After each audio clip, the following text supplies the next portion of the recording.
म्हणजे आता ह्याला काय म्हणायचं, दहशतवादच म्हणावा लागेल याला एका अर्थाने. कसं आहे की वंचित बहुजन आघाडीच्या बाजूने जर तुम्ही बोललं लिहिलं तर तुम्ही एका अर्थाने काय म्हणूया, इंटेलेक्च्युअल ऑनेस्ट आहात. पण म्हणजे तुमच्या इंटेलेक्च्युअल ऑनेस्टीविषयी काय, कसं आहे रवींद्रजी की तुम्ही बीजेपीची बी टीम म्हणून काम करता असं वारंवार म्हटलं गेलं, अलीकडच्या काळामध्ये तर हे वारंवार म्हटलं गेलं, तेव्हा खरंच ते खूप दुखावतात. परंतु आता तर म्हणजे हे सगळं घडल्यानंतर म्हणजे राहुल गांधी काय म्हणतात, अमुक जण काय म्हणतात, हे सगळं समोर असताना, हे सगळं वास्तव समोर असताना त्याला पूर्णपणे ट्विस्ट करणं आणि अशा पद्धतीने हल्ले करणं, बाजूने बोलणाऱ्यांवर हल्ले करणं, विरोधकांवर हल्ले करणं, तर मला असं वाटतं की मग आता ए टीम का म्हणू नये. तर अतिशय खंत मी इथे व्यक्त करते की नुसता जैविक वारसा असणं पुरेसं नसतं. त्या जैविक वारशाला क्रांतिकारक वारशामध्ये परिवर्तित करण्यासाठी आपल्याकडे तेवढी एक राजकीय इच्छाशक्ती पण असावी लागते. नमस्कार. सन्माननीय प्रकाशजी आंबेडकर आणि वंचित बहुजन आघाडीचं नेमकं चाललंय काय, असं पुन्हा एकदा प्रश्न नव्यानं निर्माण झालाय मागच्या काही दिवसांमध्ये.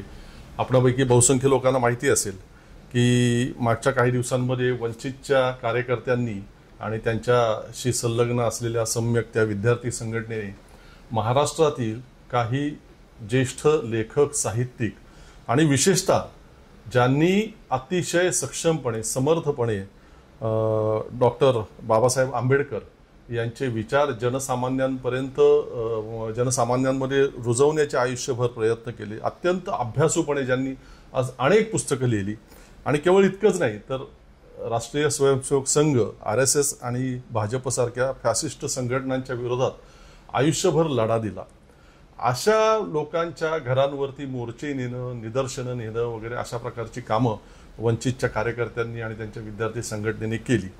त्याच्यामध्ये डॉक्टर यशवंत मनोहर आहेत, त्याच्यामध्ये डॉक्टर रावसाहेब कसब्यांसारखे थोर विचारवंत की ज्यांना महाराष्ट्र अतिशय आदरानं यांच्याकडे बघतो, असीम सरोदेन सारखे ॲडव्होकेट आहेत की जे फॅसिस्ट ताकदींशी सध्या मोठ्या प्रमाणात संघर्ष करत आहेत. त्यानंतर नव्याने निवडून आलेले काही खासदार आहेत जे सुधारणावादी आणि पुरोगामी विचारांचे आहेत. अशा लोकांच्या घरांवरती जाऊन निदर्शनं करण्याचं काम वंचितने केलं आणि त्यामागची भूमिका अतिशय तकलादू आहे. अतिशय तकलादू आहे म्हणजे त्याला काय म्हणायचं व्यवस्थित शब्द सुद्धा नाही आहेत. विशेषतः या विचारवंतांवरती अशा प्रकारे त्यांच्या घरांवर मोर्चे निदर्शनं करण्याचा जो प्रकार वंचितच्या मंडळींनी केला, त्यानंतर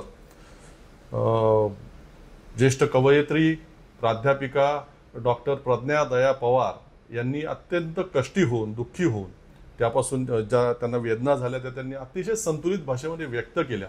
निषेध करताना सुद्धा वंचितच्या त्या गोष्टीचा त्यांची भाषा अतिशय संतुलित होती. त्यानंतर त्याची योग्य दखल घेऊन आपल्या कृतीविषयी पश्चाताप व्यक्त करण्याऐवजी, आपली कृतीमध्ये सुधारणा करण्याऐवजी उलट पुन्हा प्राध्यापक डॉक्टर प्रज्ञादया पवार यांना ट्रोल करण्याचा प्रयत्न झाला. अत्यंत असभ्य भाषेमध्ये त्यांच्यावरती टीका टिप्पणी समाज माध्यमांवरनं करण्याचा प्रयत्न झाला आणि वंचितचे जे प्रवक्ते वगैरे आहेत त्यांनी माध्यमांमधून त्या सगळ्याचं समर्थनही केलं. हे अत्यंत दुःखदायी आणि वेदनादायी होतं आणि म्हणून या विषयावरती अधिक चर्चा करावी या उद्देशानं आज डॉक्टर प्रज्ञादया पवार यांच्याकडे आलेलो आहे आणि या संदर्भात त्यांची भूमिका अधिक विस्तृतरित्या, सविस्तररित्या जाणून घेण्याचा आणि त्या अनुषंगाने अन्य काही विषयांवरती चर्चा करण्याचा माझा प्रयत्न आहे. मॅडम नमस्कार. नमस्कार. आणि पहिला प्रश्न हाच आहे की हे जे सगळं तुम्ही पाहिलं, ज्या पद्धतीने रावसाहेब कसबे किंवा डॉक्टर मनोहर वगैरे यांच्या घरांवरती निदर्शन आहे, पहिली प्रतिक्रिया काय आली तुमच्या मनात हे सगळं पाहिल्यावर?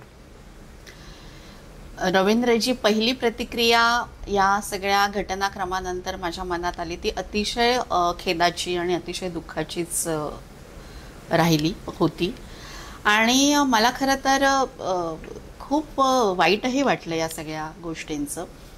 आता तुम्ही ज्यांची नावं घेतली ती सगळीच जी मंडळी आहे त्या मंडळींनी महाराष्ट्रातलं एक, ज्याला आपण काय म्हणूया की एक वैचारिक असं जे विचारविश्व म्हणता येईल, ते विचारविश्व हे अतिशय समृद्ध करण्याचा, त्याच्यामध्ये भर घालण्याचा प्रयत्न केलेला आहे. डॉक्टर यशवंत मनोहरे हे अतिशय थोर कवी आहेत. उत्थान गुंफासारखा त्यांचा महत्त्वाचा कविता संग्रह. त्यांनी अनेक म्हणजे समीक्षेच्या क्षेत्रामध्ये वैचारिक सगळ्या मांडणीमध्ये त्यांचं सतत एक योगदान राहिलेलं आहे. आता आपण ज्यांचा उल्लेख केला डॉक्टर यशवंत मनोहर, त्यांनी तर अगदी झोतपासून ते अगदी आतापर्यंतची त्यांची जी अतिशय बहुआयामी अशी ग्रंथसंपदा आहे, रावसाहेब कसबे, ते आपण पाहिलेलं आहे. आता झालंय काय की हा एक थोडासा क्रम आपण लक्षात घेतला पाहिजे. तो कसा आहे की महाविकास आघाडीलाच मतदान करा अशा पद्धतीचं एक पत्रक म्हणजे लोकसभा निवडणुकीच्या आधी हे साधारण 80 वेगवेगळ्या क्षेत्रातल्या मान्यवरांनी काढलं होतं. आणि त्या पत्रकामध्ये ती जर यादी उपलब्ध आहे आपल्याकडे, ती यादी जर बघितली तर वेगवेगळ्या क्षेत्रामध्ये ज्यांनी एक हस्तक्षेप केलेला आहे आपल्या कामामधून, आपल्या लिखाणामधून, तर अशा सगळ्या मंडळींची ती नावं आहेत. आणि त्यामध्ये रावसाहेब कसबे आणि यशवंत मनोहर सर, उत्तम कांबळे अशा मंडळींनी, म्हणजे ही जी सगळी लेखक, कवी, लेखक आणि विचारवंत मंडळी, त्यांनी सह्या केलेल्या आहेत. तर आणि कोणाच्या बाजूने मतदान करा वगैरे वगैरे त्यांनी ते आवाहन केलं. ते झाल्यानंतर मग अर्थातच त्या काळामध्ये असीम सरोदे आणि विश्वंभर चौधरी आणि निखिल वागळे यांच्यासुद्धा त्या सगळ्या अनुषंगाने एक सभांवर सभा सुरू होत्या. तर लोकसभेचा तो सगळा जो निकाल त्या निवडणुकीचा लागल्यानंतर मग या मंडळींना म्हणजे या सगळ्यांनी असा एक काहीतरी हे केला, म्हणजे त्यांच्या दृष्टीने त्याचं जे एक सूत्र आहे ते सूत्र असं आहे की यांनी तो असं आवाहन केलं, अमुक यांना मतदान करा आणि अमुक यांना करू नका, तर हे त्यांनी चुकीचं केलेलं आहे. आणि म्हणून आम्ही यांच्या घरावर काय करतो आहोत, एक संसदीय मार्गाने, लोकशाही मार्गाने का होईना, त्याच्याविषयी काही आम्हाला म्हणायचं नाही, पण ते आम्ही निदर्शनं केली. आता हे करताना आणखी एक संदर्भ आहे. तो संदर्भ असा आहे की अलीकडेच राहुल गांधी यांनी अमेरिकेमध्ये आरक्षणाच्या संदर्भामध्ये जी एक भूमिका घेतली किंवा त्यांना एक प्रश्न विचारण्यात आलेला होता आणि त्या प्रश्नाला उत्तर देताना ते असं म्हणाले की भारतामध्ये आज घडीला तरी एक, ज्याला आपण एक न्यायपूर्ण समाज असं म्हणतो की जो सर्व स्तरीय विषमतेपासून मुक्त झालेला आहे, अशा प्रकारची एक आदर्श ज्याला आपण अवस्था किंवा समाजवास्तव म्हणतो ते भारतामध्ये सध्या तरी नाही. जेव्हा भारत हा पूर्णपणे या शोषणमुक्ततेच्या दिशेने वाटचाल करेल तेव्हा आरक्षणाची मुळात गरजच राहणार नाही, तेव्हा आरक्षण संपुष्टात येईल. तर अशा पद्धतीचं वक्तव्य त्यांनी केल्यानंतर त्यातला जो सगळा संदर्भ आहे तो संदर्भ पूर्णपणे बाजूला टाकून फक्त आम्ही आरक्षण संपुष्टात आणू असं एक वाक्य घेऊन भारतीय जनता पक्षाच्या त्या सगळ्या थोर नेते आहेत त्यांनी ते सगळीकडे अत्यंत वाईट पद्धतीने ते सगळीकडे आणलं आणि सत्याचा पूर्णपणे अपलाप कसा केलेला ते आपण सगळ्यांनी बघितलेला आहे. आणि आता तोच संदर्भ घेऊन वंचित बहुजन आघाडी अंतर्गत सम्यक विद्यार्थी आंदोलन म्हणून जी एक त्याच्याशी जोडली गेलेली जी सगळी संस्था म्हणा, संघटना आहे, त्यांनी ही सगळी निदर्शनं केली. आता मुद्दा असा आहे की हा निदर्शनाचा जो बेस आहे ना, की ज्याला आपण काय एक बुनियाद म्हणतो, तोच इतका बेसलेस आहे, म्हणजे त्याला कुठल्याही पद्धतीचा आधार नाही आहे. कारण म्हणून मी आज सकाळी सुद्धा रवीश कुमार यांनी 13 मिनिटांचा एक त्याच्यावर व्हिडिओ केलेला आहे, तो पण मी शेअर केला माझ्या फेसबुकवर, माझ्या अकाउंटवर, की त्याच्यामध्ये राहुल गांधी सातत्याने हे म्हणत आहेत की 50% सुद्धा आरक्षण आम्ही वाढवू इच्छितो. कारण आज भारतामध्ये जे एक कंगालीकरण झालेलं आहे की जो सगळा आर्थिक प्रश्न हा अधिक विक्राळ स्वरूपामध्ये उभा आहे, तर आम्ही 50%हून हे अधिक आरक्षण नेऊ. आम्ही जर निवडून आलो तर आमच्याकडून पण काही चुका झालेल्या आहेत, काही गोष्टी आम्ही करायला हव्या होत्या त्या घडलेल्या नाहीत अशी सुद्धा कबुली ते वारंवार देतात. आणि त्याचबरोबर ते असंही म्हणतात की जातीनिहाय आरक्षणाचा जो मुद्दा आहे की जो आता आपल्या दृष्टीने खूप महत्त्वाचा आहे, त्या जातनिहाय आरक्षणाचा सुद्धा ते आग्रह वारंवार धरतात, हे आपल्याला त्या व्हिडिओमध्ये दिसतं. हे सगळं बाजूला ठेवून फक्त जसं आपण रवींद्रजी आता खूप जण विचारवंत म्हणत असतात की सध्याचा काळ हा पोस्ट ट्रुथचा काळ आहे, म्हणजे सगळ्या सत्याची काय करायची, सत्याचं मोडतोड करायची आणि त्यातलं एखादंच संदर्भ, एखादंच सुट्टं वाक्य घेऊन ते आपल्याला सोयीचं ठरेल अशा पद्धतीने ते समोर नाचवत राहायचं. मला खूप वाईट किंवा खेद याचा होतो की जो पक्ष हा डॉक्टर बाबासाहेब आंबेडकरांच्या एका खूप व्यापक अशा संदर्भांचा, तत्त्वज्ञानाचं, मानवमुक्तीचं सगळा हे घेऊन काम करणारा असा जो वंचित बहुजन आघाडीसारखा पक्ष आहे, ज्यांच्या सगळ्या वाटचालीकडे सुद्धा आम्ही अतिशय आदरानेच पाहिलेलं आहे. तर ती सगळी मंडळी आज ज्या पद्धतीचं हे वर्तन करतायत, या वर्तनामुळे मला खरोखर खूप दुःख झालेलं आहे. आणि तीच भावना, तीच दुःखाची, खेदाची, मला वाटणारी खंत, हे सगळं एकवटलं कुठे, तर मी पहिली जी पोस्ट लिहिली त्याच्यामध्ये. आणि त्यामध्ये मी असं म्हटलेलं आहे की हे जरी दुःखदायक असलं, खेदजनक असलं, तरी याच्यामध्ये आश्चर्यकारक वाटावं असं काही नाही आहे. कारण ज्या पद्धतीने हे सगळं चाललेलं आहे ते त्याच्याशी वाईट पद्धतीने सुसंगती आहे. आणि ही जी सगळी राजकीय वाटाघाटी करण्याची जी ताकद आहे ती घटत चाललेली आहे.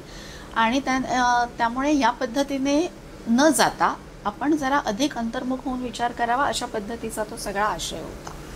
परंतु हे बरोबर आहे सगळं. तुम्ही आयुष्यभर केवळ तुम्हीच नाही तर तुमचं संपूर्ण कुटुंब महामानव डॉक्टर बाबासाहेब आंबेडकरांच्या विचारधारेशी जोडून सगळं काम करत आलेलं आहे. आणि साहित्य असेल, सगळ्या बाकीची सामाजिक क्षेत्र असेल, सगळ्या क्षेत्रांमध्ये तुम्ही त्या पद्धतीने सगळं तुमचं काम आहे. आणि तुम्ही त्यावरती भाष्य केल्यानंतर ज्या घाणेरड्या पद्धतीने तुम्हाला ट्रोल वंचित सारख्या डॉक्टर बाबासाहेब आंबेडकरांच्या नावाने चाललेल्या पक्षाकडून झालं, किती खेदजनक आणि कसं वाटलं ते? रवींद्रजी, झालं असं की मी ती आता ज्याचा मी उल्लेख केला ती पहिली पोस्ट लिहिली आणि त्या एका रात्रीमध्ये माझ्या मेसेंजरमध्ये ही सगळी मंडळी, म्हणजे स्वतःला वंचितचे कार्यकर्ते म्हणवणारी अनेक, जवळपास 100-150 असे ते रात्रभर त्यांनी ते लिहिलं माझ्याविषयी. आणि ते इतकं अश्लाघ्य पद्धतीने लिहिलं, इतकं वाईट पद्धतीने लिहिलं की त्याचे स्क्रीनशॉटसुद्धा वंचितचा काय म्हणूया एक आंतरिक भाग असलेल्या आमच्या ज्या मैत्रीण आहे, कार्यकर्त्या आहेत, त्यांनीसुद्धा त्यांच्या फेसबुकच्या याच्यावर तो नमुना शेअर केलेला आहे. अनेकांनी ते केलं. त्यानंतर पुन्हा शील उणे, म्हणजे प्रज्ञा उणे शील उणे करुणा, अशा पद्धतीचं ते फिरतच आहे सगळीकडे. मला एवढंच या अनुषंगाने म्हणायचं आहे की हा घटनाक्रमच लक्षात घ्यायचा नाही. आणि हा घटनाक्रम लक्षात न घेता वाईट पद्धतीने ट्रोलिंग केल्यानंतर, म्हणजे अतिशय घाणेरडी भाषा वापरल्यानंतर मग मी एक लिहिलं की RSSची मंडळी अशा पद्धतीने ट्रोलिंग करतात, ह्याची एक सवय आहे. पण ज्यांना आपण एक समविचारी म्हणतो, ज्यांच्याकडे आपण एक आदराने पाहतो, किंवा कुठे कुठे मतभेदाच्या जागा असतील ना, त्या कुठे असत नाहीत. कारण आपला शत्रू बलाढ्य आहे. त्या बलाढ्य शत्रूशी लढताना कुठेतरी चकमक होते विचारांची, पण तरीही सहमतीच्या जागा खूप मोठ्या आहेत. आणि असं असताना एक सहमतित्वाच्या मुद्द्यावर न येता हे ज्या पद्धतीने सगळं झालं, त्याच्याने अर्थातच कुणालाही वाईट वाटेल, तसं मला वाईट वाटलेलं आहे. आणि ते सगळं झाल्यानंतर पुन्हा त्यांनी अशी एक भूमिका घेतली की आम्हाला अमुक म्हणाले, आम्हाला तमुक म्हणाले. तसं काहीच म्हटलेलं नाही. कारण माझ्या दोन्ही जे काही मी पोस्ट लिहिलं ते अजूनही तिथे आहे. त्यातला शब्दाचाही फेरफार मी केलेला नाही. शब्दाचा फेरफार मी केलेला असता तर ते हिस्ट्रीमध्ये पण येतं त्या आपल्या पोस्टच्या. त्यामुळे असं काहीच घडलेलं नाही. आणि तोपर्यंत आम्ही असं म्हणत राहिलो, म्हणजे मी ही वाट पाहत राहिली की वंचित बहुजन आघाडीच्या ज्या पदाधिकारी आहेत की आदरणीय अंजलीताई मायदेव म्हणजे आंबेडकर आणि अर्थातच आदरणीय रेखाताई ठाकूर, या दोन ज्या काय म्हणूया ज्येष्ठ अशा ज्या कार्यकर्त्या आहेत, त्यांच्याकडे मी अतिशय आदराने पाहते. कारण स्त्री चळवळीमध्ये आणि एकूणच सगळ्या आपल्या जात पितृवर्ग सत्तात्मक अशा सगळ्या याच्यामध्ये त्यांनी दीर्घकाळ काम केलेलं आहे. आणि मला आश्चर्य याचं वाटलं की त्या काहीच बोलत नाहीत, कुठेही त्यांनी काही वक्तव्य केलेलं नाही. आणि त्याच बाजूने वंचितचा आंतरिक भाग असलेल्या ज्या कार्यकर्त्या आहेत त्या मात्र अतिशय अस्वस्थ आहेत. त्या माझ्याशी संपर्क साधतात. त्या म्हणत आहेत की हे जे चाललेलं आहे त्याने आम्ही हबकून गेलेलो आहे, हे योग्य नाही. त्या वेळोवेळी तिथे लिहित आहेत, त्याचे पुरावे तिथे डकवत आहेत. तरीसुद्धा सगळं त्या आघाडीवर शांतचे उलट ते ट्रोलिंग वाढतच चाललेलं आहे.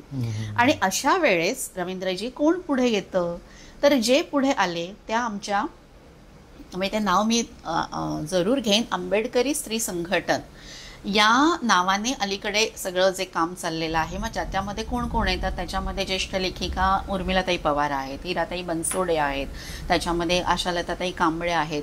म्हणजे आता त्या उर्मिलाताईंचं वय बघितलं तर 80च्या घरामध्ये, माझ्या आईच्या वयाच्या आहेत. त्यांनी खैरलांजी सारख्या घटना जी घडली, त्या खैरलांजीच्या संपूर्ण त्या अत्यंत नृशंस अशा जातीय हत्याकांडाविरोधात त्यांनी नेतृत्व केलेलं आहे.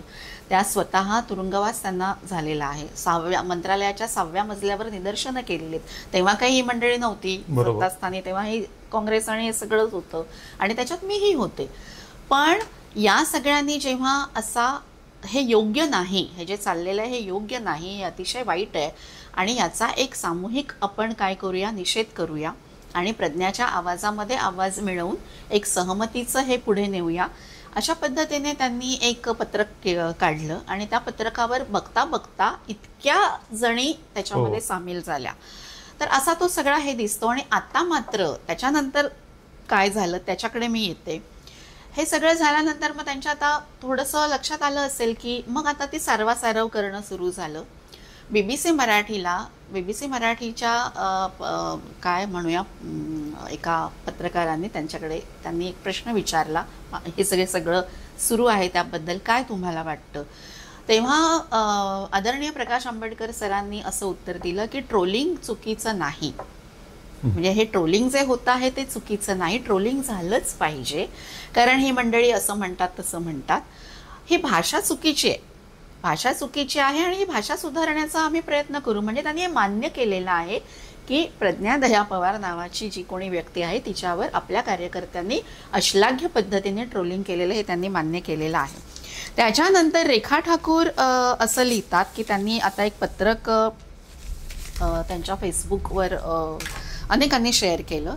तर त्या असं म्हणतात की आमच्या कार्यकर्ते जे आहेत ते आमचे कार्यकर्ते हे अजूनही ब्राह्मणी पितृसत्ताक मूल्यव्यवस्थेतून मुक्त झालेले नाही आहेत. म्हणजे ब्राह्मणी पितृसत्ताक मूल्यव्यवस्थेतून मुक्त झालेले नाहीत म्हणजे अजूनही त्याच एका स्त्रियांच्या संदर्भामध्ये जो एक पारंपरिक असा जो एक विचार असतो, मनुवादी विचार असतो म्हणा, ब्राह्मणी जी एक ही असते म्हणा, कन्सेप्ट असते म्हणा, तर त्याच्यातून आमचे कार्यकर्ते अजून मुक्त झालेले नाहीत. म्हणजे याचा अर्थ त्यांनीही हे मान्य केलेलंच आहे की ते मुक्त झालेले नाहीत. त्या एका अतिशय परंपराग्रस्त अशा मानसिकतेतून त्यांनी हे सगळं लिहिलेलं आहे असं एका अर्थाने त्यांनी कबुली दिलेली आहे. आणि ती कबुली देताना त्यांनी शब्दांशी असे खेळ खेळलेले आहेत किंवा अशी सारवासारव केलेली आहे की त्याचं मला तर एका बाजूला वाईटही वाटलं, एका बाजूला हसूही आलं. त्या असं म्हणतात की शीलाचा जो अर्थ आहे ना, तो अर्थ म्हणजे स्त्रीचं एक व्यक्तिगत चारित्र्य असा अर्थाने आमच्या कार्यकर्त्यांनी घेतलेला नाही.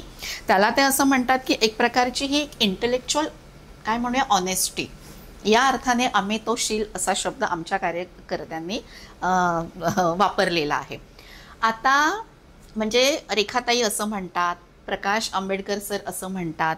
त्याच्यानंतर ज्या रेखाताई कोणीतरी एक मंदार माने म्हणून आहेत, त्याच्याच अनेक पोस्ट जे ते फेसबुकवर अक्षर तुटून पडलेले आहेत तर ते शेअर करतात.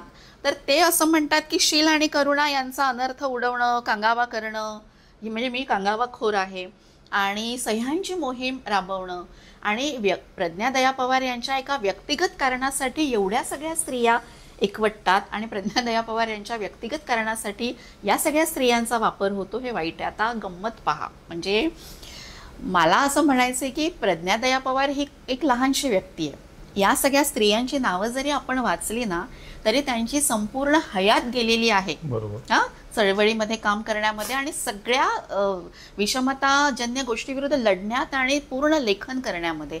त्यामुळे कुणीतरी एक प्रज्ञा दया पवार असं म्हणते, उठते आणि सांगते की माझं बाबा हे असं हनन मोहीम सुरू आहे आणि तुम्ही लिहा, असं होत नसतं.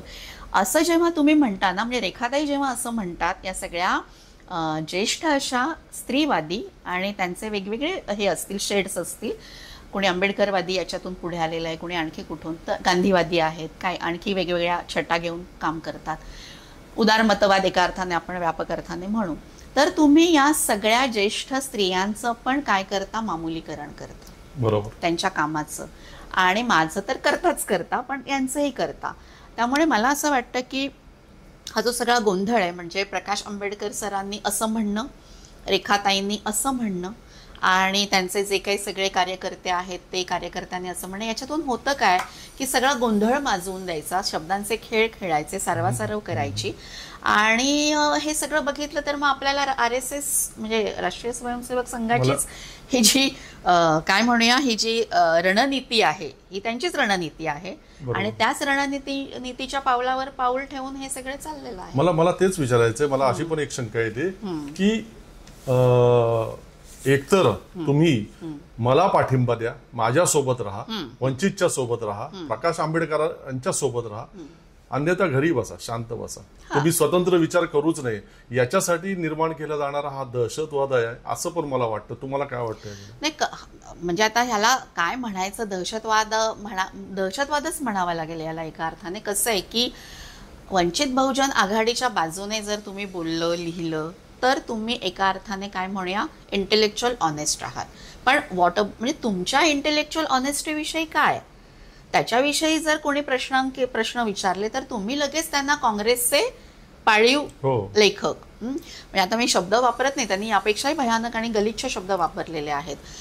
म्हणजे जरा म्हणजे कुठल्याही पद्धतीचा प्रतिप्रश्नच करायचा नाही, विरोधच करायचा नाही.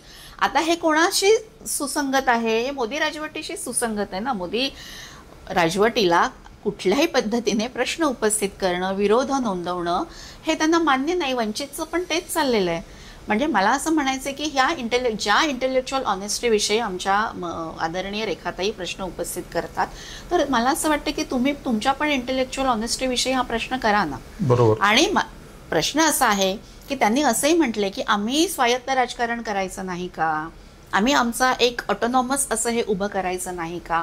अर्थातच करायचं, आमची पूर्ण सहमतीच आहे. रादर मला तर खूप आनंद झाला होता की दक्षिणायनसारख्या एक जी हस्तक्षेप करणारी अशी एक चळवळच म्हणायला पाहिजे ती जेव्हा उभी राहिली पुरस्कार वापसीनंतर, आणि अनेक या सगळ्यांच्या गौरी लंकेशपासून सगळ्यांच्या ज्या हत्या घडत गेल्या त्याच्यानंतर जो सगळा पूर्ण वातावरणच जे बदलत गेलं आपलं सगळं, तेव्हा दक्षिणायन उभी राहिली. आणि महाराष्ट्रातले अनेक लेखक कवी बघता बघता त्याच्याशी जोडले गेले. ते वेगवेगळ्या क्षेत्रातले पण होते, ते फक्त लेखकच होते असंही नाही.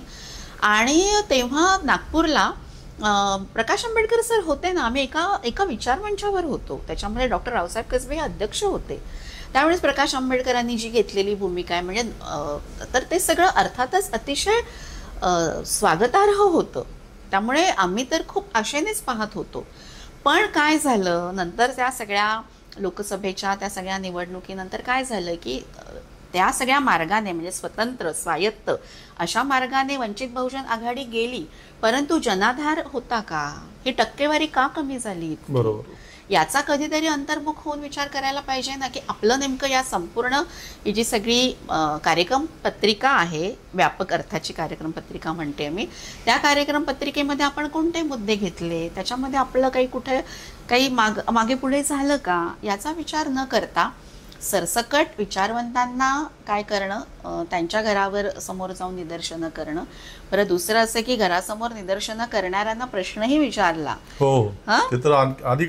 म्हणजे डॉक्टर रावसाहेब कसबे हे घरीच नव्हते, ते पुण्याला गेलेले होते आणि त्यांच्या पत्नी कुसुम या सामोऱ्या गेल्या. त्या संपूर्ण याच्यामध्ये स्त्रियांचा पण संख्या जास्त होती. त्यामुळे कोणीतरी असं म्हटलं आमच्यातल्याच एका ज्येष्ठ कार्यकर्तीने की स्त्रियांचा वापर अशा पद्धतीने होणं हे एका अर्थाने फॅसिस्ट राजकारणालाच काय करणं, फॅसिस्ट ज्या पद्धतीचं हे सगळं आहे त्याला एका अर्थाने मदत करणं. त्यांना काही माहिती नाही, त्यांना डॉक्टर रावसाहेब कसबे माहिती नाही, त्यांना झोत माहिती नाही, त्यांनी काय केलेलं आहे हे माहिती नाही. पण मला असं म्हणायचं की हा विरोध काय रावसाहेब कसबे माझे आजोबा आहेत म्हणूनच जणू काही मी लिहिले असं नाही. रावसाहेब कसबे माझे आजोबा जरी नसते, यशवंत मनोहर माझे तसे कोण लागतात, म्हणजे असं रक्ताचं नातं तर काहीच नाही. परंतु या सगळ्या मंडळींनी म्हणजे डॉक्टर यशवंत मनोहर असतील, आता तर बाबूराव बागुलांना सुद्धा फार वाईट पद्धतीने बोललं गेलेलं आहे. तर डॉक्टर बाबूराव बागुल काय, यशवंत मनोहर काय, रावसाहेब कसबे काय, नामदेव डसाळ काय, दया पवार काय, या सगळ्या मंडळींनी ना त्या काळामध्ये डॉक्टर बाबासाहेब आंबेडकरांनी जे खूप मानवमुक्तीचं प्रचंड मोठं एक तत्वज्ञान उभं केलं, तर त्याचे प्रत्यक्ष अनुभव काय आहेत, काय भोगलं, काय सोसलं, हे त्यांनी त्यांच्या या सगळ्या लेखनातून मांडलं. आणि अशा पद्धतीचं लेखन हे अर्थातच आपल्या सगळ्या लढ्याला अधिक बळकटी देत असतात अधिक पुढे नेत असतात. दलित साहित्य आणि दलित चळवळ हे काही एकमेकांपासून वेगळं नव्हतंच, एकत्रच होतं, अभिन्न होतं. दलित पॅन्थरसारखी अत्यंत क्रांतिकारी आणि लढाऊ अशी चळवळ किंवा संघटना ही तिथूनच आलेली आहे. तर या सगळ्यालाच डिस्कार्ड करणार आहोत का आपण, हे सगळंच नाकारणार आहोत का आपण, आणि सगळ्यांना फक्त एकाच मापाने मोजणार आहोत का, सगळ्याच सरसकटीकरण करणार आहोत का, असा मला प्रश्न पडलेला आहे. पण आता खुद्द डॉक्टर बाबासाहेब आंबेडकरांनी घटनेने आपल्याला अभिव्यक्ती स्वातंत्र्य दिलं, आपल्याला आपलं मत व्यक्त करण्याचं स्वातंत्र्य दिलं, आपल्याला विचार स्वातंत्र्य दिलं. त्याचीच गळचेपी करण्याचा प्रयत्न खुद्द बाबासाहेबांचे जे स्वतः नातू आहेत, त्यांचे वारसदार आहेत, त्यांच्याकडून हा केला जातोय असं वाटत नाही का? खरं तर हे खूपच काय म्हणूया खेदजनक आहे की त्यांच्याकडून हे असं होणं. हे म्हणजे मग आपण असं कसं आहे रवींद्रजी की तुम्ही BJPची बी टीम म्हणून काम करता असं वारंवार म्हटलं गेलं, अलीकडच्या काळामध्ये तरी वारंवार म्हटलं गेलं, तेव्हा खरंच ते खूप दुखावतात. परंतु आता तर म्हणजे हे सगळं घडल्यानंतर म्हणजे राहुल गांधी काय म्हणतात, अमुक जण काय म्हणतात, हे सगळं समोर असताना, हे सगळं वास्तव समोर असताना त्याला पूर्णपणे ट्विस्ट करणं आणि अशा पद्धतीने हल्ले करणं, बाजूने बोलणाऱ्यांवर हल्ले करणं, विरोधकांवर हल्ले करणं, तर मला असं वाटतं की मग आता ए टीम का म्हणू नये? बरोबर आहे. कोणी पण आज कोणाच्याही मनामध्ये असा प्रश्न उपस्थित होऊ शकतो की किती धूळफेक करायची, किती वास्तवाचा अपलाप करायचा, किती वैचारिक प्रदूषण निर्माण करायचं. कसं आहे की प्रकाश आंबेडकर सर हे डॉक्टर बाबासाहेब आंबेडकरांसारख्या एका युगपुरुषाचे म्हणजे नातू आहेत ते, आणि त्यांच्याकडे डॉक्टर बाबासाहेब आंबेडकरांच्या सगळ्या ह्या क्रांतिकारक अशा सगळ्या ह्याचा तत्वज्ञानाचा एक वारसा आहे. आणि आपला संपूर्ण समाज हा त्यांच्याकडे एक अतिशय आदराने पाहतो. पण मला असं रवींद्रजी म्हणावं असं वाटतं, अतिशय खंत मी इथे व्यक्त करते की नुसता जैविक वारसा असणं पुरेसं नसतं. त्या जैविक वारशाला क्रांतिकारक वारशामध्ये परिवर्तित करण्यासाठी आपल्याकडे तेवढी एक राजकीय इच्छाशक्ती पण असावी लागते. म्हणजे मला एवढंच म्हणायचं की आत्ताच्या निवडणुकीमध्ये वाटाघाटी करण्यासाठी महाविकास आघाडीकडे गेले होतेच ना,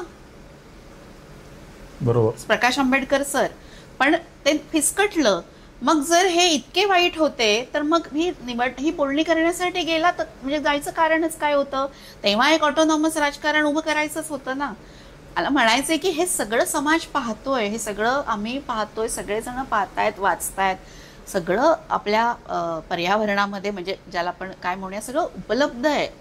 आणि असं असताना सुद्धा अशा पद्धतीच्या ज्या कोलांट्या उड्या घेतल्या जातात आणि त्या कोलांट्या उड्या घेताना मी पुन्हा तेच म्हणेन की कोणाच्या पिचवर आपण खेळतो आहोत, कोणाचं टूल किट वापरतो आहोत. आणि म्हणून हा म्हणजे आता बघा देशासमोर प्रश्न काय, आपला सगळ्यात मोठा शत्रू कोण आहे मी काही सांगण्याची गरज नाहीये. काँग्रेस सत्तास्थानी आहे का? नाही. जेव्हा काँग्रेस सत्तास्थानी होतं, हे सगळी मंडळी सत्तास्थानी होती, तेव्हा आम्ही विरोध केलाच ना. बरोबर. म्हणजे आम्ही एखाद्या बाबा आता त्यांनी म्हटले की यशवंतराव चव्हाण सेंटर हे जे आहे आपलं मुंबईमधलं, तर त्या यशवंतराव चव्हाण सेंटरच्या काय विश्वस्तपदी माझी नियुक्ती अलीकडेच झालेली आहे. आणि त्याच्या आधीसुद्धा म्हणजे यशवंतराव चव्हाण सेंटरचं काम काय आहे तर साहित्य आणि युवा साहित्य, क्रीडा विश्व, शेतीचं सगळं क्षेत्र, याच्यामध्ये जे अतिशय इनोव्हेटिव्ह पद्धतीने काम करतात, काही वेगळ्या वाटा धुंडाळतात, अशा तरुणाईला पुरस्कार देणं.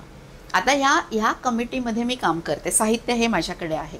आणि आज घडीला रवींद्रजी महाराष्ट्रातले जे अत्यंत ज्यांच्या काय म्हणूया ज्यांच्या सगळ्या वागणुकीविषयी, ज्यांच्या एका अर्थाने नैतिक, या अर्थाने मी म्हणते चारित्र्याविषयी कुठेही शंकाही उपस्थित करता येऊ नये अशी मंडळी तिथे काम करतायत. बरोबर, खरं आहे. हा, मग आता मी केवळ हा जो फोटो ते नाचवतायत ना सगळीकडे, आता सुप्रियाताई सुळेंसोबतचा माझा, मीच देते तुम्हाला अजून फोटो, एक फोटो काय मी अजून फोटो देते. मग ते फोटो तुम्हाला मी कुठे काँग्रेसच्या याच्यामध्ये गेलेले असेल, मिटिंगला त्यांनी बोलवलं असेल, मला एकटीला नाही, महाराष्ट्रातल्या अनेक लेखकांना बोलवलेलं आहे, तो फोटो असू शकतो. उद्धव ठाकरेंच्या घरी आम्ही अनेक जण लेखक मंडळी गेलेलो होतो, तुम्हाला हे सगळं माहिती आहे, तो फोटो देतील. म्हणजे अशा पद्धतीने विरोध केल्यानंतर मग प्रज्ञादया पवारांचं नेमकं काय काढायचं बाहेर?